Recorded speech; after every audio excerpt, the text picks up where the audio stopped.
Hello everyone, it's the Emblem 2114 and I am coming to you now from a brand new computer on which I am getting FPS of up to 100 as opposed to up to 10, which is much better than it was before, so expect to see a lot more and a lot better videos from me in the future. In addition, I'm looking at some Blender tutorials lately and we'll be getting a nice cool new intro soon, so look forward to that.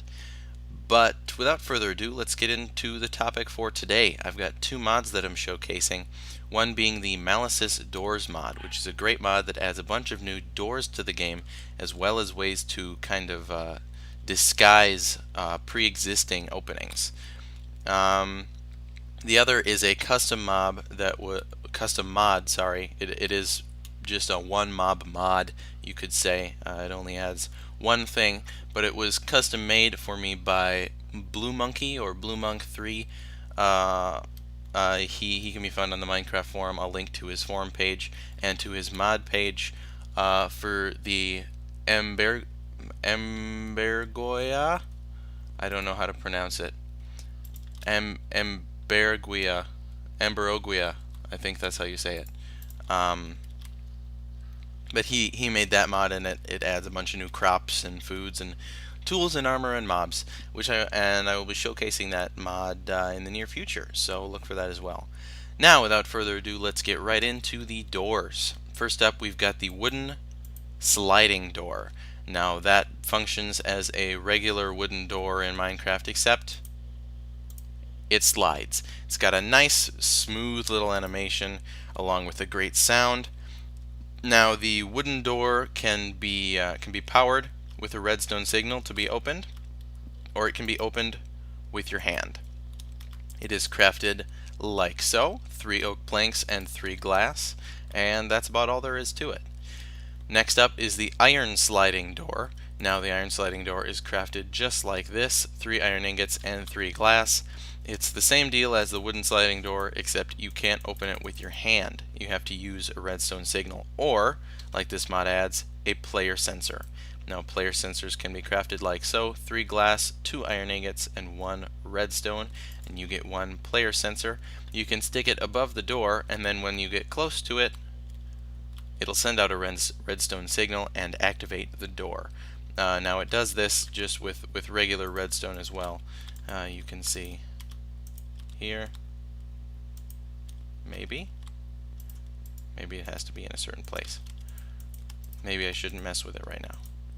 Yep, it powers the block below it in order to power the door. So you can use that for whatever redstone contraption you may want to, but mostly it's used for doors like that. Next up is the jail door.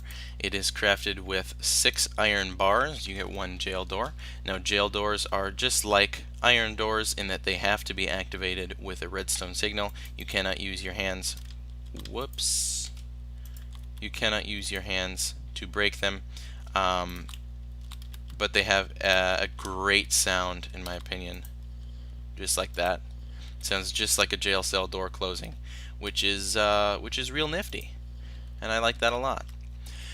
Next up, we will get into the vanishing frames. Now, there are 4 kinds of vanishing frames: wood, iron, gold, and diamond, crafted with their respective materials.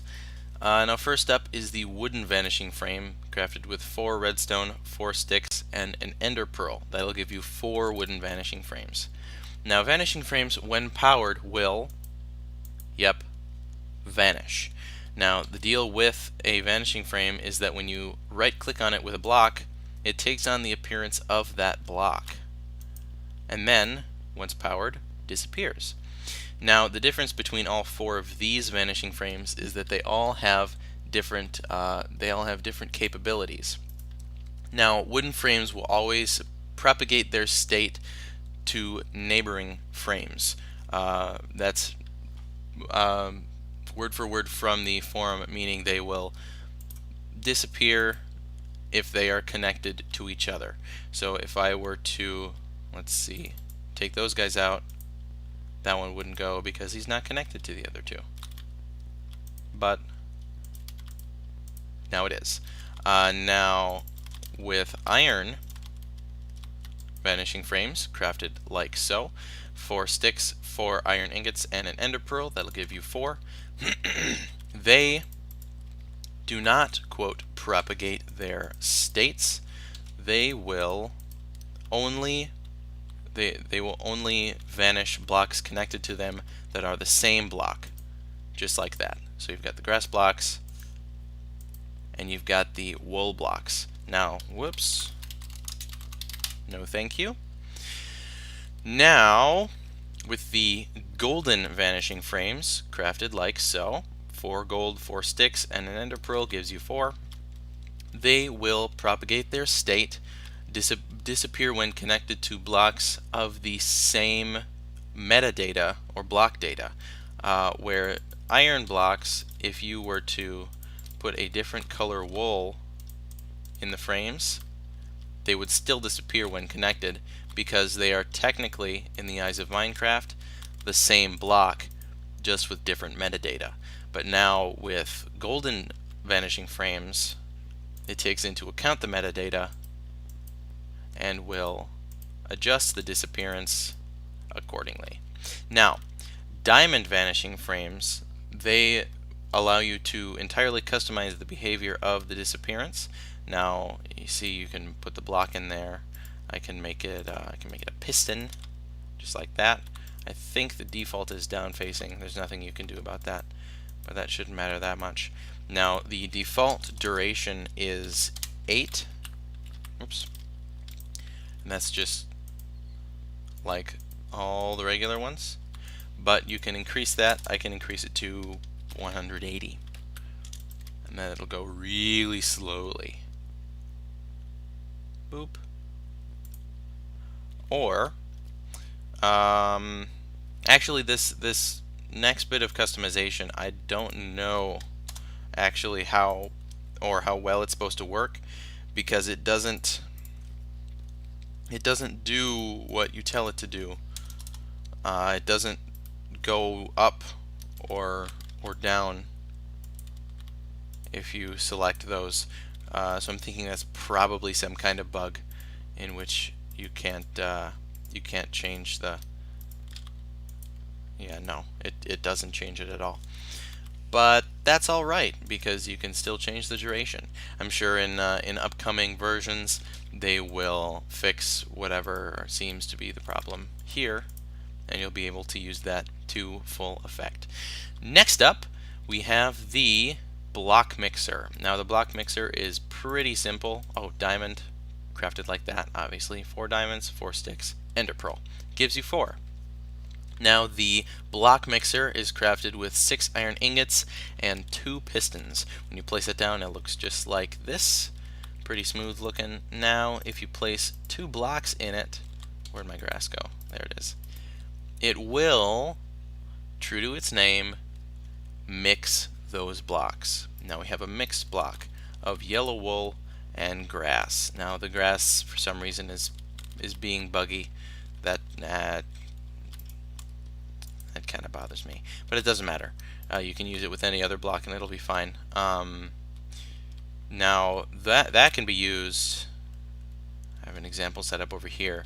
So this looks, other than the little, you can see they kind of shudder every once in a while, and that's just a feature of the vanishing frames. There we go.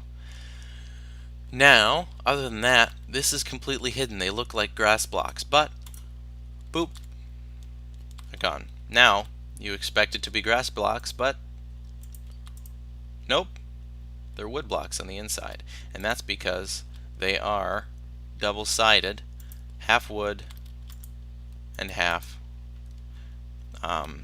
dirt. So that's pretty cool. I love that mod so much. I use it in my modded survival world. Last up, excuse me. Last up is one of the recent additions. That's the garage door, which is crafted like this. You get 1 garage door, and then if you place them down and stack them, they will change their appearance so that the glass is on top and you get this little paneling on the bottom bits.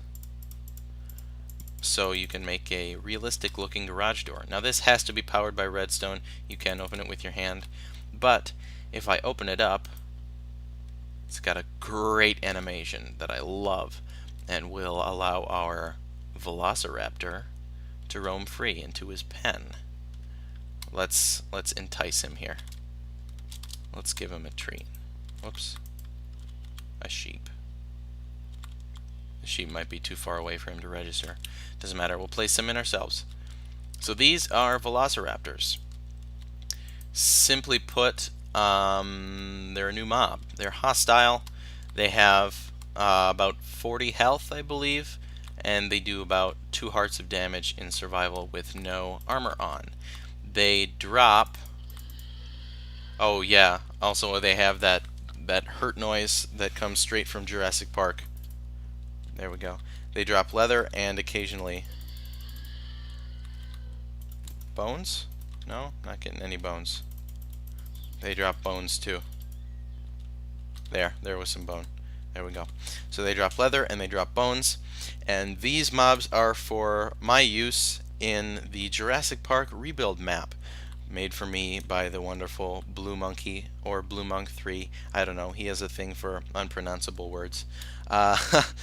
But he, as I said before, made the Amberoguia or Amberoguia mod, which is great. And again, I'm going to be doing a review of that real soon.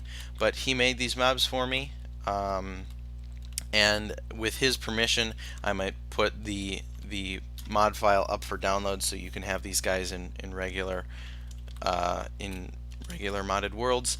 They don't spawn naturally just because that behavior wasn't needed for what what I'm doing in the map, but they do have a spawn egg. You can spawn them like that. And I personally did this texture. It's not professional looking, obviously, but it gets the job done. And sooner or later, I'll either have one of the official Jurassic Park Rebuild team members help me out with the texturing, or I will go in and spend a necessary amount of time making it look brilliant. So that's about all I have for today. Thank you all so much for watching. I hope you enjoyed the video. I enjoyed making it because I love this mod, and I love this little custom mod made for me by Blue Monkey. If you liked the video, be sure to leave me a like, a comment, a favorite, or even a subscription. Thank you all so much once again for 200 subscribers. That's incredible. I don't even know what to say, because when I started this, I never expected that. I do this completely for fun because it's something that I love to do, and I enjoy it. I enjoy it a lot. So once again, thanks so much for watching, and until next time, I'm the Emblem 2114, and I will see you next time.